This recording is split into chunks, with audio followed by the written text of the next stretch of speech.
حسین سے بیعت لے لو یا حسین کا سر اتار کے شام بھیجا گیا۔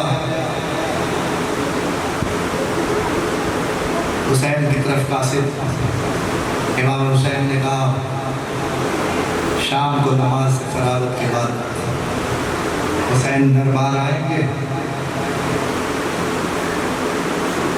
نماز سے فراغت کے بعد حسین مجھ میں ہمت نہیں ہے لیکن اگر تم ساتھ دو گے تو 2-4 جملے پڑھ لوں گا مصائب کے۔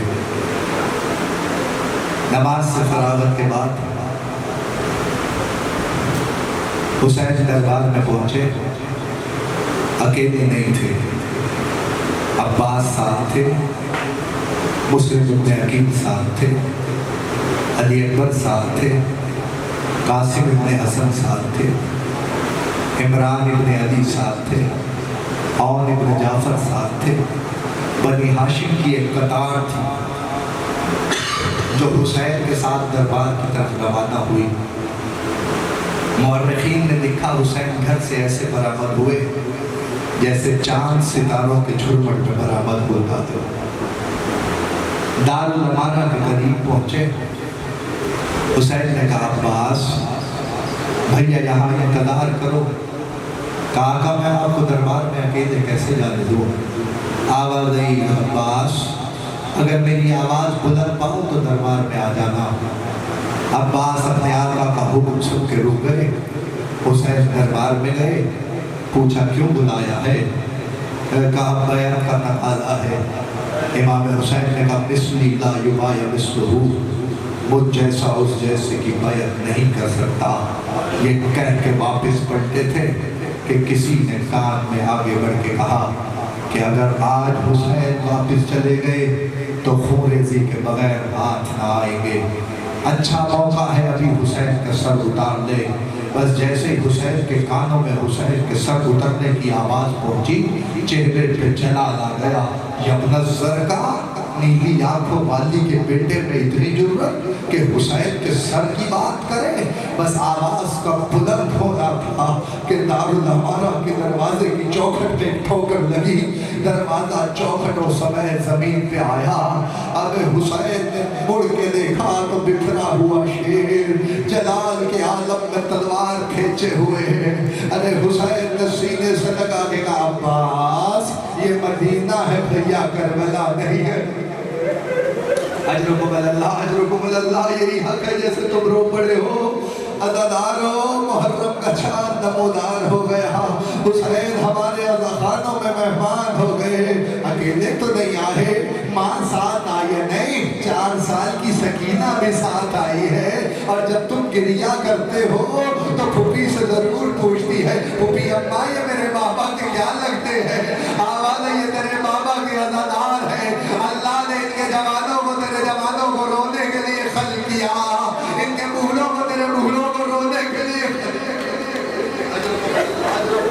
2-4 جملے تسلسل سے بیان کرنا چاہتا ہوں، آوازیں نہ رکنے پائے۔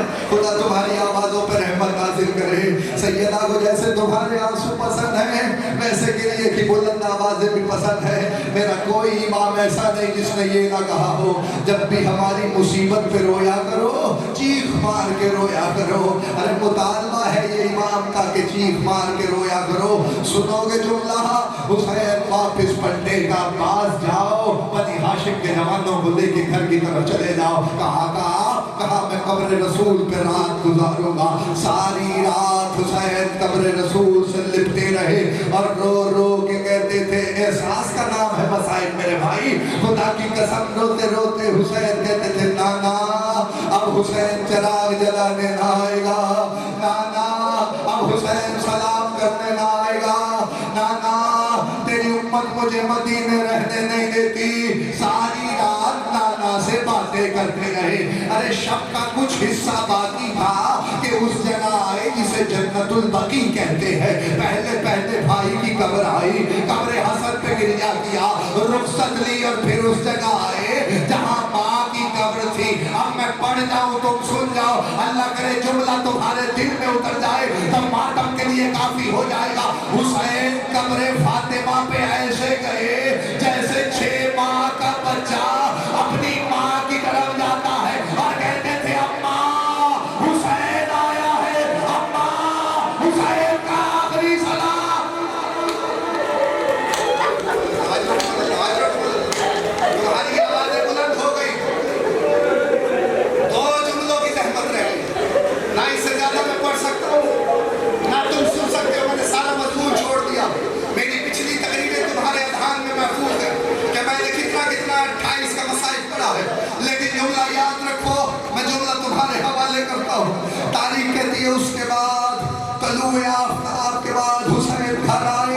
تو دیکھا جہاں سے بہن نے رخصت کیا تھا حسین وہیں کھڑے تھے، زینب وہیں کھڑی تھی۔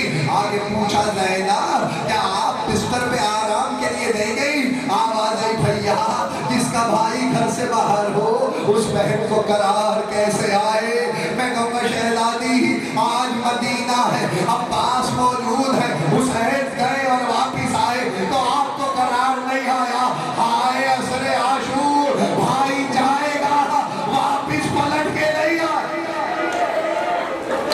واپس پلٹ کے نہیں آئے۔ ہو گئی مجلس، سانس لے لو تاکہ دو جملے پڑھیں۔ مجھے احساس ہے گرمی زیادہ ہے لیکن حسین کا کام اللہ تعالیٰ سال میں ایک دفعہ آتا ہے۔ یاد رکھنا اس جملے کو، دل پہ نقش کرنا۔ حسین نے آواز دے کر عباس فہرست تیار کرو بھیا۔ آواز آئی بسم اللہ الرحمن الرحیم، انا للہ و انا الیہ راجعون۔ عباس لکھو حسین ابن علی شہید کربلا، عباس ابن علی شہید کربلا۔ میں جملہ تمہارے حوالے کر رہا ہوں جس نے ماتم کی تیاری کی ہے، وہ جملہ اپنے سینے پہ نقش کرے۔ عزادار مقتل کہتا ہے، آواز دے کے کہتے ہیں دن قاسم ابن حسن شہید کربلا۔ عزادار جملہ آگے بڑھے، علی اکبر بن حسین شہید کربلا، علی اصغر بن حسین شہید کربلا۔ غیرتی رکھ دے رمک کھائی۔ آگے بڑھ کے قاسم نے پوچھا اے چچا کیا لشکر ہمارے خیموں میں آ جائے گا؟ لوگوں کے حسین نے کہا نہیں قاسم، کا پھر اصغر کیسے شہید ہوگا؟ کہر والا قاتل۔